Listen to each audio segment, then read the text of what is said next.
కేటీఆర్ మాట్లాడుతున్నారు, లైవ్ లో చూద్దాం. ఈ చిల్లర రాజకీయాలు పట్టించుకోకండి. 6 గ్యారంటీలు 420 హామీల మీదనే మనం అందరం దృష్టి పెడదాం.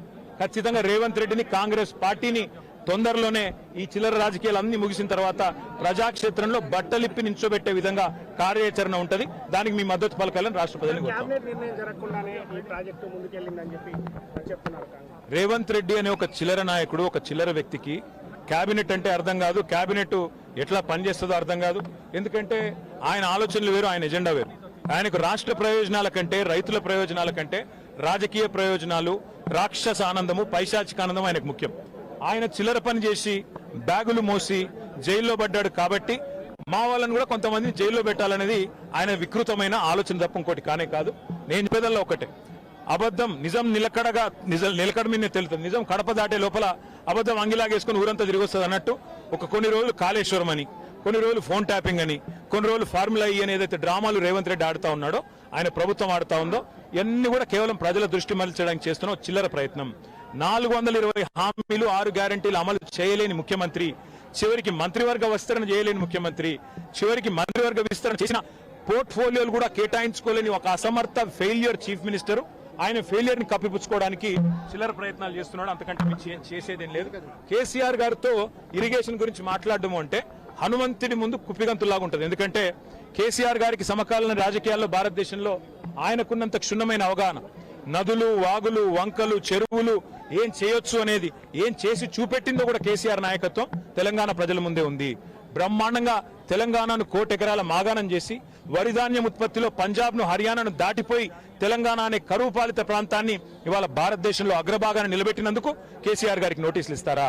లేదా ప్రపంచంలోనే అతిపెద్ద లిఫ్ట్ ఇరిగేషన్ ప్రాజెక్టును 4 ఏళ్లలో ప్రజాస్వామ్య భారతదేశంలో కట్టినందుకు మీరు నోటీసులు ఇస్తారా?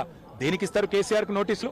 అన్ని చర్చలు కూడా ఇవాళ కమిషన్ ముందు జరుగుతాయి. ఎన్ని ప్రశ్నలు అడిగినా వాటికి సమాధానాలు సమర్థవంతంగా మేము చెప్తాము.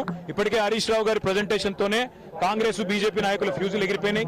ప్రజలకు కూడా మొత్తం వాస్తవాలు అర్థమైపోయినాయి. వాడు కొత్తగా చెప్పడానికి కానీ మరి అడగడానికి కానీ వాస్తవంగా ఏం లేదు. కానీ సాంకేతికంగా పిలవాలి కాబట్టి పిలిచడం నేను అనుకుంటాను. రేవంత్ రెడ్డి వాళ్ళ మామ దగ్గర కూర్చుంటే మంచిది. పిల్లనిచ్చిన మామ దగ్గర రేవంత్ రెడ్డి 5 నిమిషాలు కూర్చొని బుద్ధి జ్ఞానం తెచ్చుకుంటే మంచిది.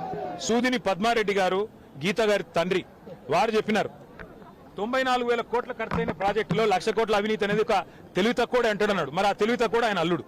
మా కర్మగాలి ఆ తెలివి తక్కువ ఇలా ఈ రాష్ట్రానికి ముఖ్యమంత్రి.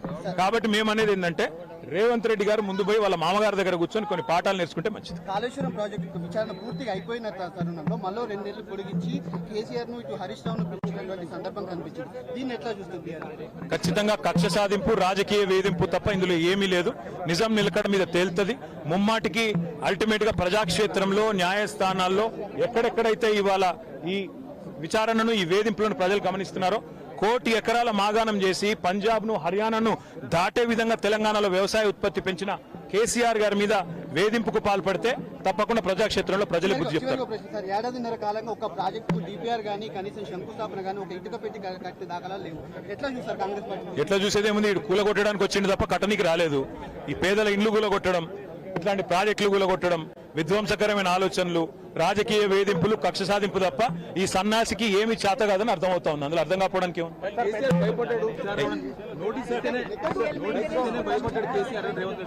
100 జన్మలెత్తినా రేవంత్ రెడ్డి అనే చిల్లరగానికి కేసీఆర్ గొప్పతనం అర్థం కాదు. రేవంత్ రెడ్డి గురువు, ఆయన జేజమ్మతోనే కొట్లాడినోడు కేసీఆర్. ఆ జేజమ్మని ఇక్కడి నుంచి తరిమేసినోడే కేసీఆర్. కాబట్టి రేవంత్ రెడ్డి అనే చిల్లరగాడు ఏం మాట్లాడినా, ఆయన చిల్లర ప్రభుత్వం ఏం చేసినా కేసీఆర్ ఎంటిక కూడా పీకలేరు. ముఖ్యంగా